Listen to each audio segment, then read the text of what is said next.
പ്രേക്ഷകരുടെ ശ്രദ്ധയ്ക്ക് Kerala vision cable നെറ്റ്വർക്കിൽ ഫ്ലവേഴ്സ് ഇനി മുതൽ ചാനൽ നമ്പർ 10-ലായിരിക്കും ലഭ്യമാകുക. പ്രേക്ഷകർ സദയം സഹകരിച്ചാലും. നടൻ വിജയുടെ പാർട്ടിയായ തമിഴക വെற்றிക്കഴകത്തിന്റെ ആദ്യ സമ്മേളനം ഒക്ടോബർ 27-ന് വിഴിപ്പുറത്ത് നടക്കും.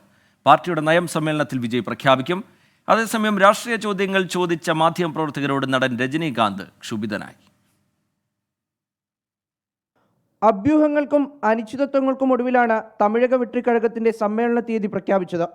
27-ന് വൈകിട്ട് 4-നായിരിക്കും സമ്മേളനം ആരംഭിക്കുക.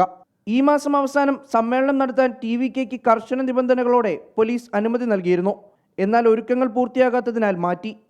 സമ്മേളനത്തിൽ പാർട്ടി നയം വിജയ് വ്യക്തമാക്കും. തമിഴകത്തിന് പുതിയ രാഷ്ട്രീയ ദിശ നൽകുമെന്നാണ് വിജയുടെ പ്രഖ്യാപനം. മണ്ണിന്റെ മകനായ തനിക്ക് പിന്തുണയുണ്ടാകണമെന്നും വിജയ് അഭ്യർത്ഥിച്ചു. അതേസമയം രാഷ്ട്രീയ വിഷയങ്ങളിൽ പ്രതികരണം തേടിയ മാധ്യമപ്രവർത്തകരോട് നടൻ രജനീകാന്ത് ക്ഷുഭിതനായി. அரசியல் கேள்வி கேட்காதீங்க சொல்லிருக்கேன். ஓகே